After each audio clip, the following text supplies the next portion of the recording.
ఒక యథార్థ నేర సంఘటన ఆధారంగా తెరకెక్కించిన ఓ వెబ్ సిరీస్ ప్రస్తుతం ఓటీటీలో దూసుకుపోతుంది. అదే 'బృంద'. ఇందులో త్రిష 'బృంద' అనే పవర్‌ఫుల్ పోలీస్ ఆఫీసర్ పాత్రలో కనిపించారు. సాధారణంగా క్రైమ్ థ్రిల్లర్‌లు అంటే కేవలం యాక్షన్ మాత్రమే అనుకుంటాం. కానీ ఈ సిరీస్ మానవ సంబంధాలు, మూఢనమ్మకాలు, నేరస్తుల మానసిక స్థితిని ఆడియన్స్ ముందు చూపిస్తుంది. ఈ సిరీస్‌ను సూర్య, వంగల అద్భుతంగా తెరకెక్కించారు. ఇందులో త్రిషతో పాటు ఇంద్రజిత్ సుకుమారన్, ఆమని, రవీంద్ర విజయ్ వంటి సీనియర్ నటులు కీలక పాత్ర పోషించారు. ప్రముఖ ఓటీటీ సంస్థ సోనీ లైవ్ లో ఈ సిరీస్ స్ట్రీమింగ్ అవుతుంది. ఈ సిరీస్ ఆద్యంతం ఊహించని సస్పెన్స్ మలుపులతో ఆకట్టుకుంటుంది. కథ విషయానికి వస్తే నగరంలో వరుసగా జరుగుతున్న హత్యలు పోలీసులకు పెద్ద సవాలుగా మారుతాయి. ఈ కేసులు ఛేదించే బాధ్యతను బృంద తీసుకుంటుంది. ఈ క్రమంలో ఆమెకు ఎదురైన అడ్డంకులు ఏంటి, ఆ హత్యల వెనుక ఉన్న అసలు కారణం మతం లేదా వ్యక్తిగత కక్షణ అనే కోణంలో కథనం సాగుతుంది. త్రిష తన నటనతో ఈ పాత్రకు ప్రాణం పోసారనే చెప్పాలి. గ్లామర్ ను పక్కన పెట్టి చాలా సీరియస్ రోల్ లో ఆమె ఒదిగిపోయారు. ప్రస్తుతం ఈ సిరీస్ ఓటీటీలో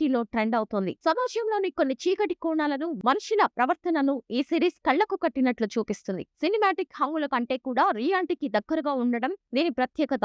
మీరు క్రైమ్ ఇన్వెస్టిగేషన్ థ్రిల్లర్లను ఇష్టపడే వారైతే 'బృంద' మీకు ఒక గొప్ప అనుభూతిని మిగిల్స్తుంది. తెలుగుతో పాటు ఇతర దక్షిణాది భాషల్లో కూడా ఇది స్ట్రీమ్ అవుతూ విశేష ఆదరణ పొందుతోంది.